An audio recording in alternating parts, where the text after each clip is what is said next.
Earth's natural resources are depleted, and Earth itself is being taken over by massive dust storms. A lunar colony was Earth's last hope for a source of energy, but the colony has gone dark. It's up to you to take one last critical mission to the moon to discover what happened and restore systems to bring energy back to Earth. Can you save those back home from extinction? Can you deliver us the moon? Recently on Twitch, I blasted off into Deliver Us the Moon to see what this game was all about. After a little over 10 hours, my journey had ended. What comes next is my response and review as soon as the credits started to roll. Note that things mentioned will spoil certain aspects of character development and major plot points. Also, if you like what you see, make sure to check out the live stream at twitch.tv/mindmindtv. Enjoy.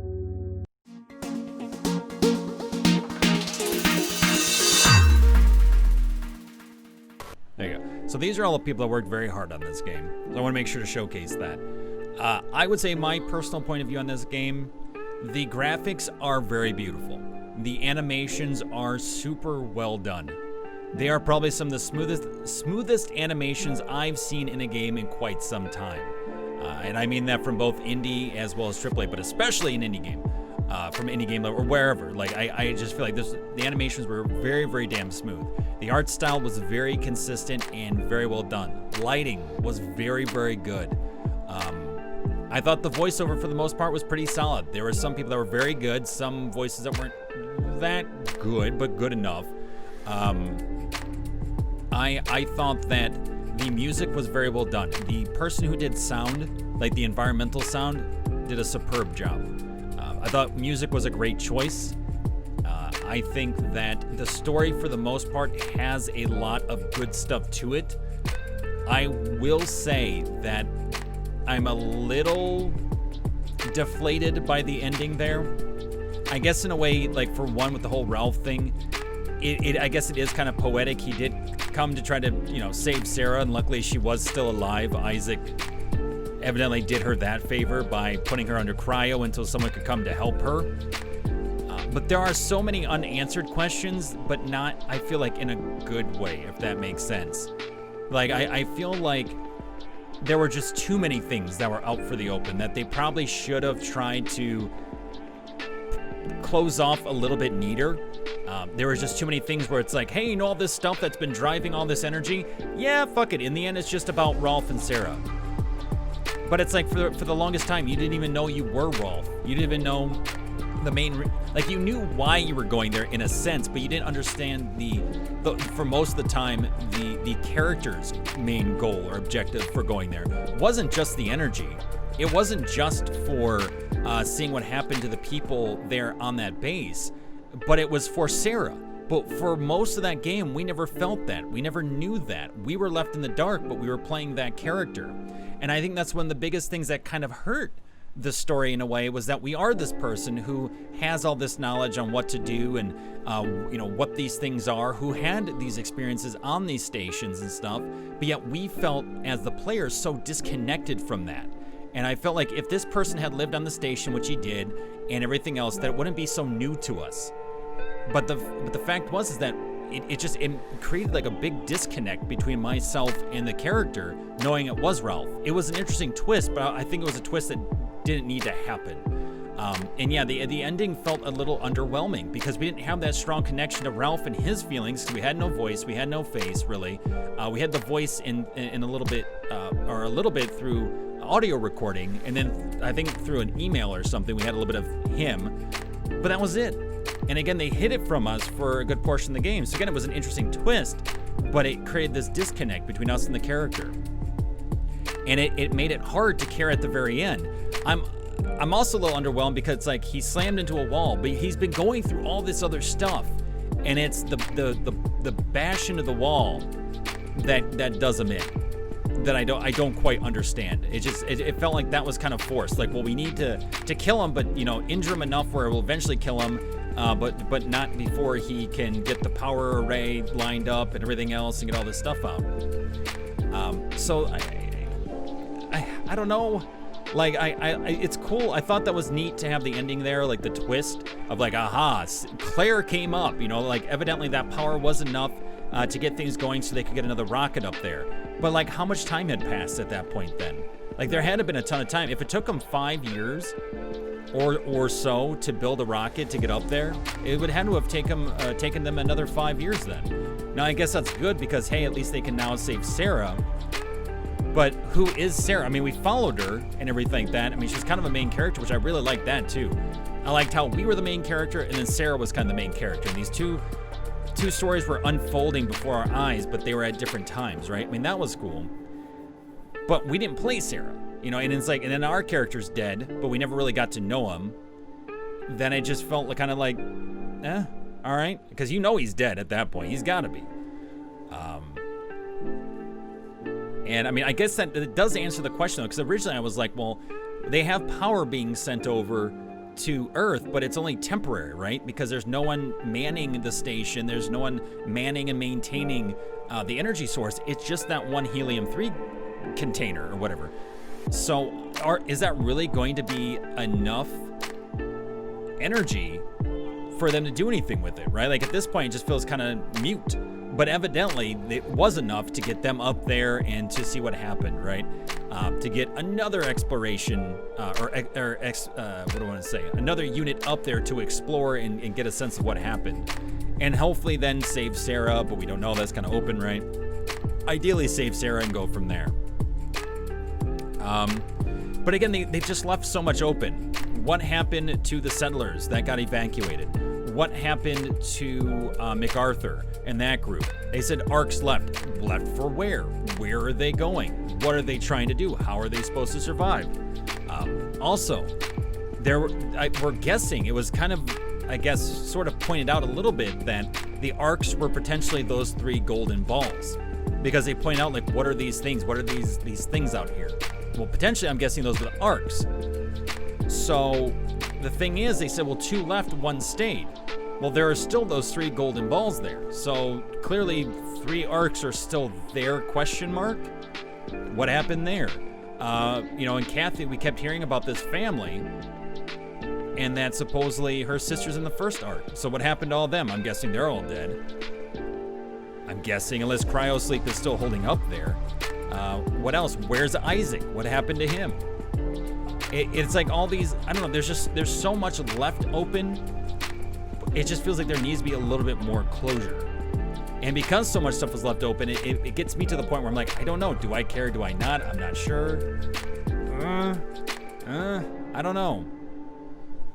It just felt that there were too many holes it left open in this story, in the character development,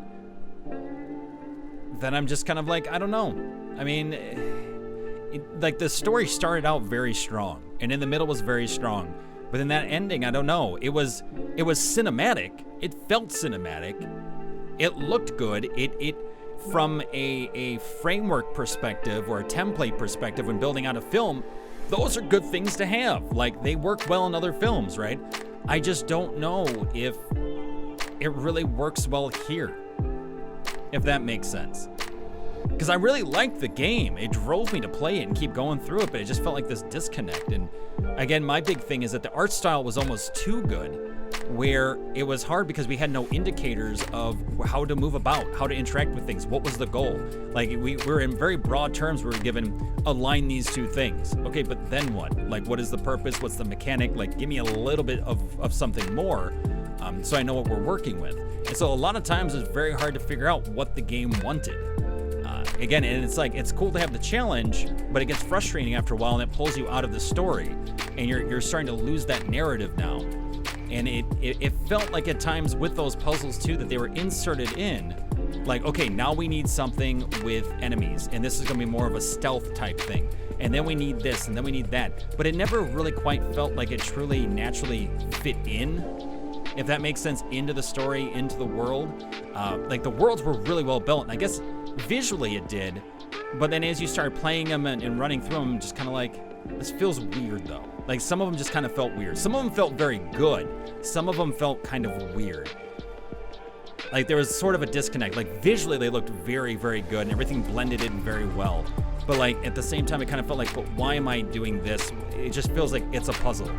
Like they just went, okay, puzzle's here, instead of like natural environment. Like I guess what I was experiencing and what I was seeing were two different things, and I felt like there was just something else that was a little bit more of a disconnect there.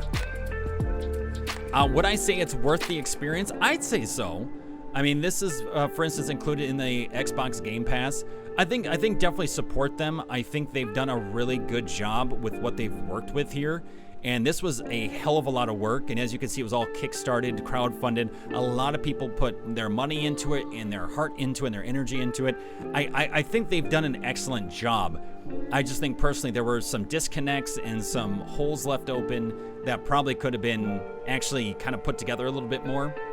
And they could have given us a little bit more reason to care about the main character and actually feel for him and the reason why he was truly doing what he was doing. It wasn't just to get energy to Earth, right? But we don't get that. We can understand it, but we don't get it on an emotional rating. So I would say, like, out of 10, I would give this game like a 6.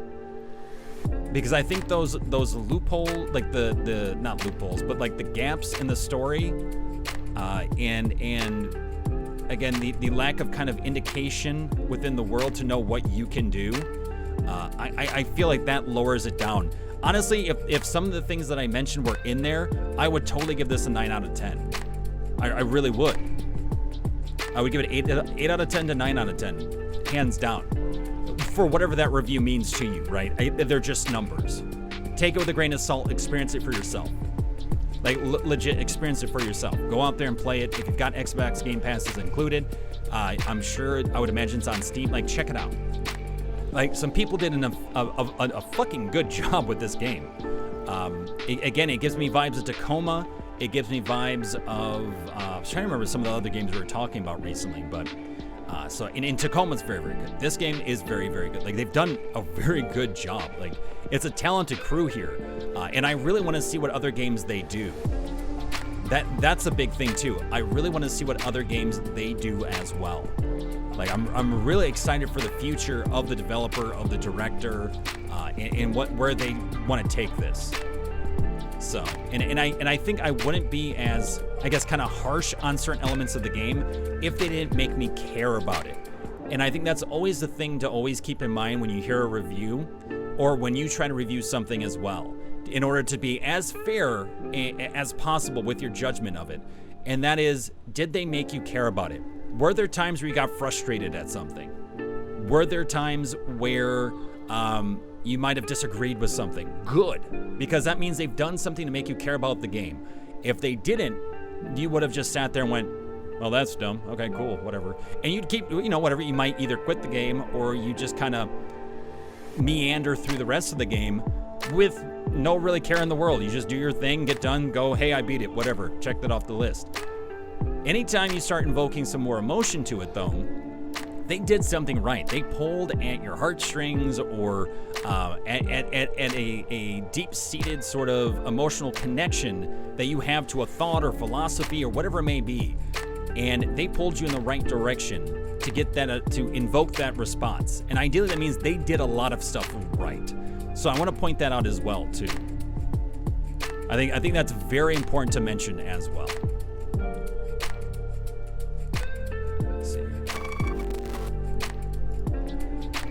So that's my rant. I know we have stream raiders. I apologize. Thank you for your patience. I know it's been like a 10-minute wait just to get to the next fight. But I love, after going through narratives, to give a little bit of a live review. And again, just to share my thoughts. I don't think many people do that.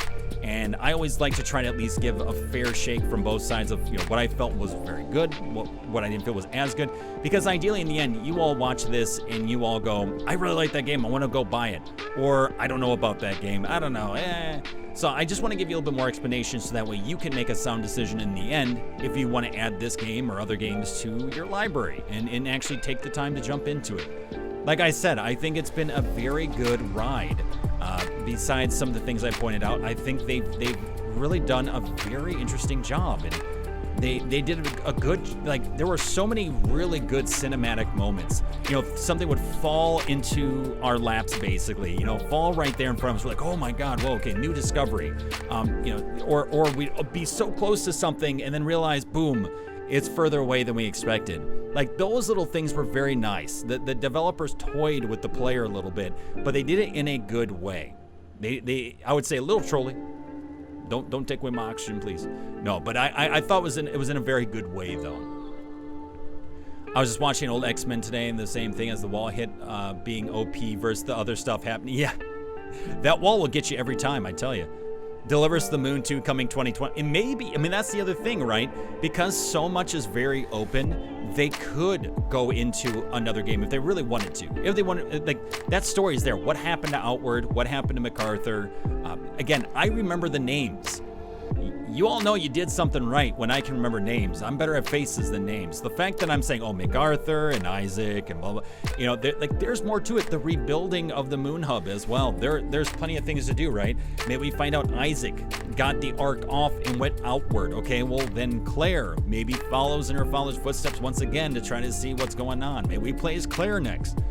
There are options if they decide to do that. They might not. They might want to say, no, this is good enough. We've gotten you questioning things enough and wondering enough, and that's what we wanted.